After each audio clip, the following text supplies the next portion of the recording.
Good day, everybody. It's Angie Pettyjohn of the Sherwood Mortgage Group. I am accompanied today by mortgage broker and senior underwriter of the Pettyjohn team, Victoria Pettyjohn. Hi, Victoria. How are you doing today?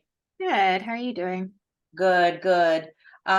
This is Mortgages, Money, and More, and we thought today would be a great time to talk to you about what's been going on in the market. It's been quite crazy, and actually, it's been a crazy, wild ride for the last 3 years, hasn't it?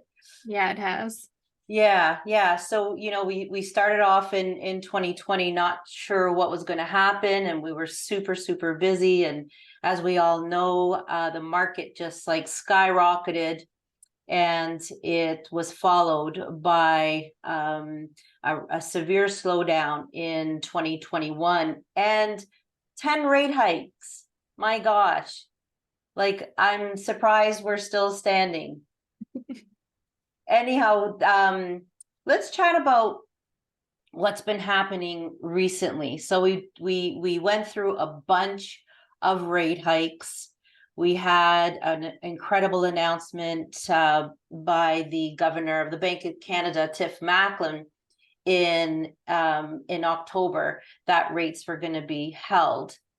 And we found out, he said kind of in a roundabout way that, well, we're possibly gonna keep holding rates for a little bit longer, and maybe potentially we might be looking at rates decreasing sometime in Q4.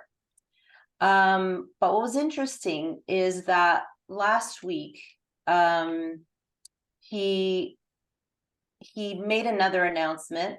He was speaking to the House of Commons, and he mentioned that, well, we're seeing that the housing costs have been going up because the mortgage costs have been going up, which is, of course, what the whole industry has been shouting at the top of our lungs about, as it affects the inflation rate. So he did recognize that that is what is happening, and he made an announcement that potentially we're looking at decreasing rates sometime in sooner than Q4. I caution everybody to just, take everything with a grain of salt, because we really don't know. As we know, we're working through a war right now. And what's happening because of the war in the Middle East is we are seeing gas prices. And if you noticed at the tanks, they have been coming down. So we suspect that they'll continue to come down. And of course, gas and energy is part of inflation. And as that comes down, our inflation rate is going to come down. Tiff Macklem and the Bank of Canada would like inflation to be 2% or under. And they were targeting this for around the 2025. It looks like we're going to hit that much, much sooner. So his announcement on Wednesday sparked something very interesting. On Thursday, we started to see the bond yields come down. And by Friday night, we were so excited because we started to see that we got some rate decreases from our top lenders, which was incredible news because, as mortgage brokers, we've seen these notifications over this last while, and it's so much anxiety for us and our clients because the notifications that we have been seeing consistently are rates are increasing at midnight tonight. So that's like the worst thing in our business when we hear that. So the first time we're all celebrating Friday night that we are going to see some rate decreases, which is awesome news. So just to sum up, again, we take this with a grain of salt. We are seeing rates coming down. When the bond yields moved in the summertime, another interesting thing, the banks did not lower their fixed rates, but this time they are. So we kind of feel that we're in that market where it will continue to decrease, if anything. And Victoria, maybe we can talk about how this affects our clients specifically. So knowing now that we got those announcements Friday night, how did you and our junior underwriters react to that announcement, and what did we do this week? Yeah, so we started reaching out to all of the clients that we had pre-approvals, or the pre-approvals were coming up for renewal or coming up for their, I guess, expiry date. And people who had lost their pre-approvals because it had matured or they hadn't found something within the 120-day period.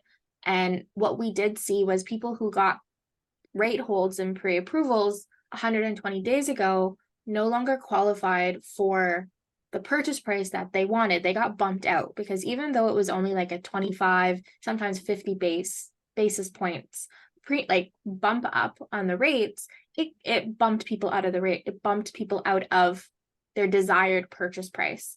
So we were seeing decreases in their purchase price from like 25,000 to 35 to 50,000.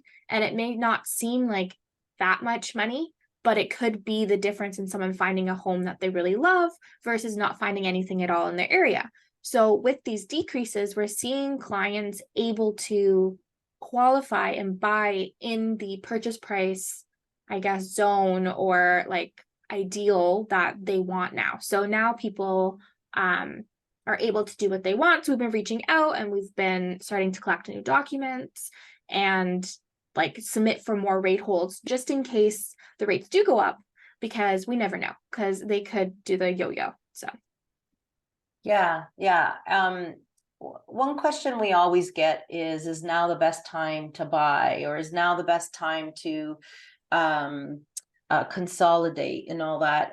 And really it all depends on the client, and it really truly depends on the situation. So for example, like let's say somebody they're looking in the market, their rates are slightly lower. This might be a good time to buy because it is the winter months. So there might see a little bit of an opportunity with the seller to negotiate a better purchase price. But maybe somebody can't get out of a lease until March, and so buying now is not an option for them. So the question of, is now a good time to buy? Really, the answer truly is, it depends. So when speaking to a mortgage broker like myself, Victoria, or others in the industry, it's imperative that we know your whole story. And we always start off with a discovery call, and we find out about their options, their situations. And I guess the other big question when we are going through all of this is, what do we do? Should we do a variable? Should we do fixed right now? And based on what we've talked about earlier with Tiff Macklin and his announcement, I would be more cautious to go the longer term fixed rates right now, considering there's a bit of a whisper. And I say that cautiously, right? There's a bit of a whisper that we're going to see that rates coming down again. Prime rates of 7.2. You know, there is room to come down. How much further down, we don't know. But like fixed rates are in the sixes. So, you know, you get a good prime at prime minus 0.8 or 0.9, you're in that ballpark, and we might start seeing some decreases, and then you're better off on the long term, because the variables have always been the best way to go long term. Fixed rates is maybe not a long term, we were saying, right? Maybe a 2 or 3 year. Again, it all depends on the situation, but really, like I've been talking more and more about peace of mind lately. If it's going to keep you awake at nighttime, knowing that you locked in at a 5-year fix, maybe consider a shorter term. If you're a super cautious type of person and can't sleep at nighttime, variable most likely is not going to be for you. But you have to know that you have to understand the terms of your mortgage. A variable rate, if you were to break out in a couple of years, which by the way, most people do refinance, sell some sort in about 2 to 2.5 years. That's the average. Mhm. So in 2 and 2.5 years, your circumstance changes. You have a baby, you have another baby, there's a divorce. Like there's stuff that has happened, that happens in people's lives, unfortunately and fortunately, that we need to consider.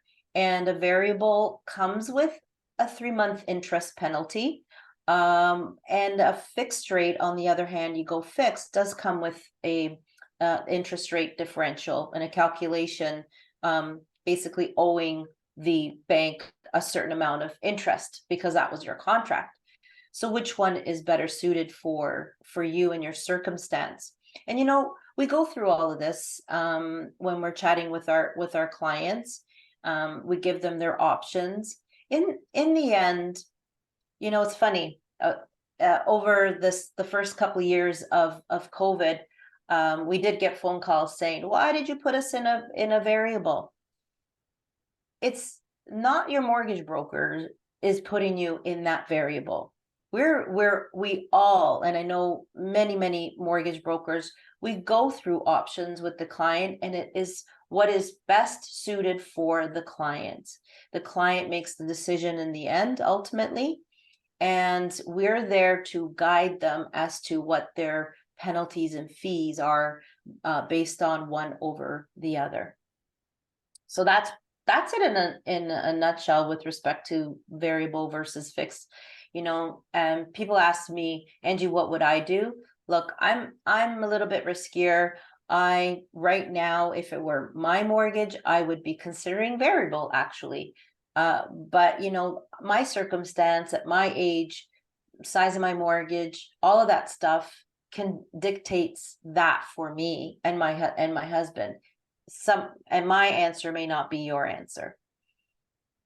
Yeah, and like in my situation, like we would most likely look at doing a 2 to 3 year fix just because we want peace of mind. So even though the Right. rate may be a little bit higher, we know exactly monthly what it is that we're paying, and we know that for 2 to 3 years. And then we know that if we were to move, or if the rates drop super low again, there's that penalty to pay, but it will outweigh, I guess, the peace of mind. Like we'll have that peace of mind knowing that the rates can't just change, and that we'll have that consistent monthly payment.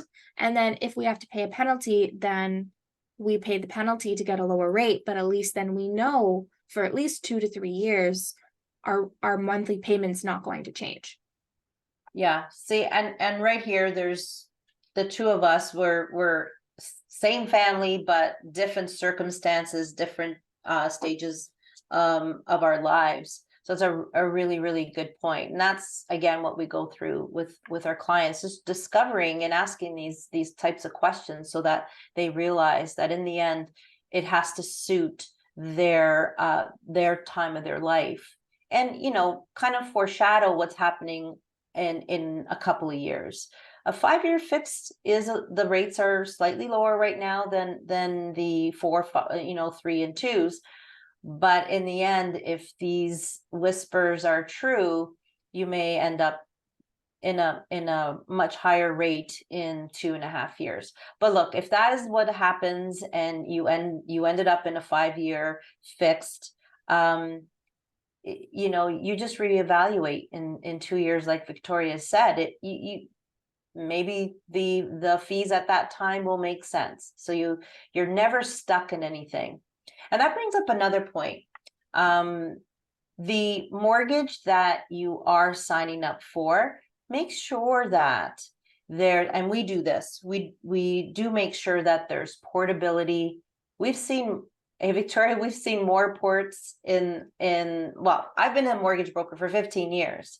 And we've seen more ports in this last 6 months than we've ever had. And I know you've been a broker with me for the last 5 years. Probably never seen a port. Yeah.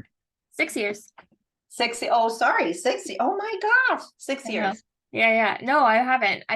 like I've heard of them and I know that people obviously do them, but we've never actually facilitated one except for like this last couple months. Like there's been quite a few. So Yeah. Yeah. Do you want to describe a port? Like, what is it and how did we help the clients through that?